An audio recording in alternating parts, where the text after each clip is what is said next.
Hi guys, it's Tori with Feathertail Fiber Arts, and today I'm going to tell you what on earth you can do with a short stapled fleece.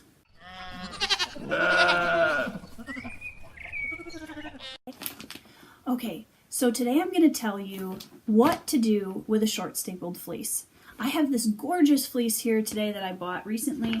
It is absolutely stunning. It is soft. It has almost no VM in it. It is just gorgeous. However, the staple length varies from about 1.5 to barely 3 inches. What on earth am I going to do with this fleece? Because this isn't something that I would want to turn into comb top. Hand combing would be really frustrating with a short staple length like this. But I have 3 different tips for you guys with how to make a fleece like this a really fabulous experience. Okay, so to show you guys what I'm working with here, I'm going to put this down. This is about the longest section of the fleece, which you can see is just about to 3 inches. There's only, I would say only about 1/3 to half of the fleece is this length. Most of it is about this long, unstretched, and it is crimpy, so you can see it's a little bit spongy, so it will stretch out just a little bit. However, the first thing that I would do with a fleece like this, and you can see, look at how pretty this is. It is so angel soft. The color, that natural, really light moret color is just lovely. The first thing that I would do with a fleece like this is if you want to hand process it yourself, there's a couple different options. I would wash it just like I would normally, and then I would hand card it. So I would take my, hang on, let me fish my hand carders out of the luster long wool back there.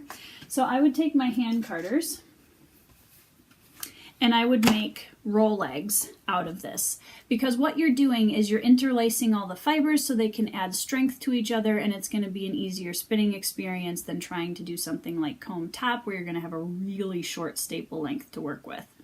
So that would be my first tip. That's one of the first things I would do. Now the other thing you can do if you want to hand process a fleece like this that would also be a great option is I would take this fleece, and after it's been washed, I would card it on a drum carder and make bats into it. Essentially, it's doing the same thing as the roll legs because it's interlacing all the fibers and giving you a bigger piece to work with than what's in the just raw staples. However, it's a different preparation. If you prefer spinning a fiber bat over roll legs, that's also a really good option for a fleece like this.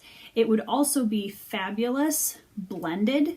So another thing that you could do with a fleece that's really soft like this is you could pull some alpaca or some merino or something else like that and mix it in and blend it together on drum carders or hand cards.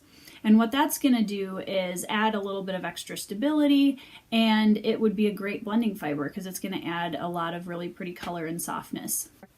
One thing that you do want to keep in mind if you are going to blend this fiber with another fleece is you're going to want to find something that has at least close to a similar staple length, just so that when you're spinning it, it's not a really frustrating experience, because as you're spinning, there's a really long staple and then there's a really short staple, so you're constantly having to adjust your hands. The third thing that I would do with a fleece like this, and for this particular fleece, this is actually what I am going to do with it, is this is a perfect candidate for sending to a small local mill and having it turned into roving. I'd be very curious to know what you would do with a short staple fleece like this. So let me know down in the comments, and I will see you next time.